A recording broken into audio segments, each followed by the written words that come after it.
राधे राधे दोस्तों, जय श्री कृष्णा। जय श्री कृष्णा दोस्तों, राधे राधे। श्री शिवाय नमस्तुभ्यं।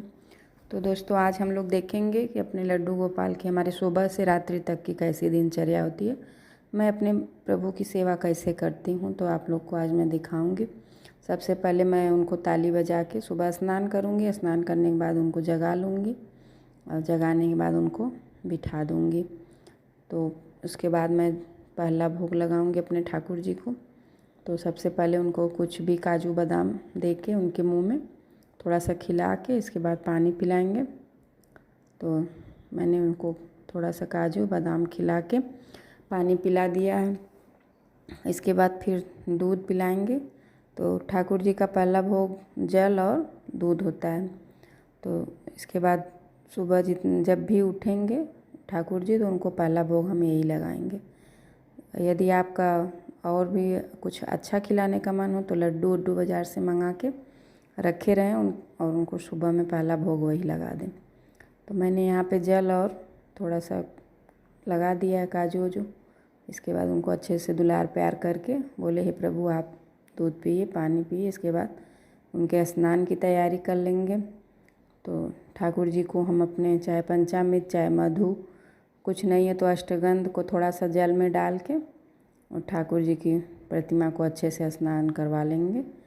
तो यदि गंगा जल या मथुरा जहाँ का भी जल हो उसमें थोड़ा सा पानी में मिला के स्नान कराएं अपने ठाकुर जी को। कुछ नहीं है तो घर का ही शुद्ध जल भगवान को स्नान कराएं। तो मैंने यहाँ पे मधु से स्नान कराया अपने ठाकुर जी को। इसके बाद फिर थोड़ा सा जल शंख में 5 बार करके या पहले कर लें, शंख में जल डाल के अपने ठाकुर जी को स्नान अच्छे से करवा लें।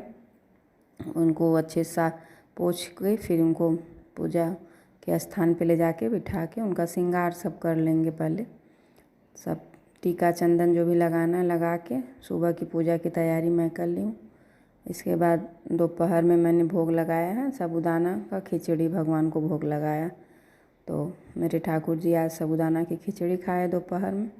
सुबह की पूजा भली भात करके इसके बाद फिर दोपहर का भोग आपको दिखा रहे हैं। इसके बाद फिर हम दोपहर में भोग लगा देंगे अपने ठाकुर जी को। सुबह में पूजा में सब एक बार का भोग, सुबह का दूध और जल हो गया। फिर जो भी प्रसादी होता है वो फिर कुछ घर में बनाए साफ़ सुथरा तो दोपहर का भोग वो लगाएं। यदि दाल चावल रोटी सब्जी बिना लहसुन प्याज का बन रहा है तो उसका भी भोग लगा सकते हैं, स्वच्छता से बनाया हुआ। यदि नहीं है तो कुछ भी अलग से ठाकुर जी के लिए साफ़ सुथरा बना के भोग लगाएंगे। इसके बाद दोस्तों शाम को मैं शाम की दिनचर्या आपको बता रही हूँ। शाम के टाइम में मैं सर्वप्रथम दीपक प्रज्वलित कर लेती हूँ, शाम की जो संध्या बेला की होती है, और धूप दीप करके भगवान को भोग लगाएंगे। शाम के टाइम फिर मैं लगाती हूँ। इसके बाद ठाकुर जी को अपने फिर थोड़ा देर बाद कुछ दूध या खीर या हलवा कुछ भी बना के अपने ठाकुर जी को रात्रि का भोग कराएं। इसके बाद सब जितने भी देवी देवता हैं सबका मैंने शाम के टाइम दिया बत्ती करके सबको भोग लगा दिया है। इसके बाद अपने ठाकुर जी की सेवा में मैंने फिर आरती पूजा कर ली है। जो भी किताब उताब पढ़ना था शाम को ही पढ़ती हूँ। थोड़ा बहुत पढ़ने के बाद आरती कर लेती हूँ अपने भगवान के घर के मंदिर में भगवान जी का। इसके बाद फिर ठाकुर जी की सेवा में आगे बढ़ते हैं। तो मैं अपने ठाकुर जी के लिए आज मैंने खीर का भोग बनाया है और अपने ठाकुर जी को वही भोग लगा रही हूँ।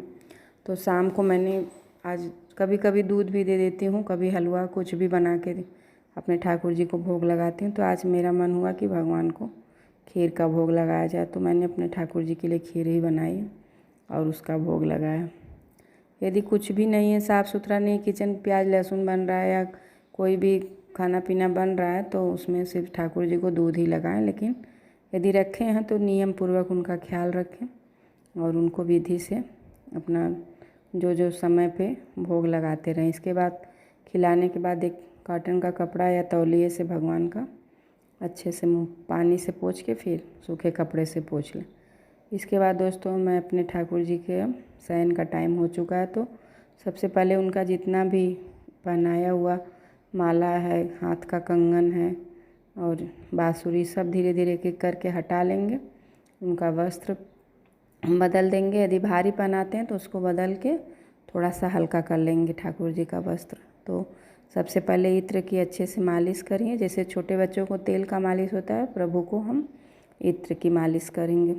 तो अच्छा वाला इत्र से, थोड़ा मतलब बहुत ज़्यादा जो ही उठा के नहीं, ठाकुर जी के हिसाब से इत्र अच्छे से लगा के, जिनको उनको भी, क्योंकि आजकल सब चीज़ में केमिकल मिला रहता है, तो इसलिए ढंग का कोई भी इत्र लेके अच्छे से मालिश करेंगे। इसके बाद हल्का कपड़ा अपने ठाकुर जी को पहना के फिर गोदी में लेके सुला के, या फिर ऐसे हाथों में अच्छे से सहला के, छोटे बच्चों की तरह उनका अच्छे से हाथ पैर सब दबा के और धीरे धीरे हाथों से सहलाते हुए, जैसे छोटे बच्चों को सहलाते हुए सुलाते हैं, उसी प्रकार से अपने ठाकुर जी को भी छोटा बच्चा ही समझ के उनकी सेवा होती है, तो उसी प्रकार से करते हैं हम लोग। तो देखिए, मैंने अपने ठाकुर जी को यहाँ पे अच्छे से मालिश करके वस्त्र बदल के और सुला दी। तो शाम के टाइम कुछ भी, मतलब जब उनको सुला लें तो थोड़ा सा एक छोटा टिफ़िन उपिन या कुछ भी हो, तो अपने ठाकुर जी को उसमें थोड़ा भोग और जल 2 चीज़ रख के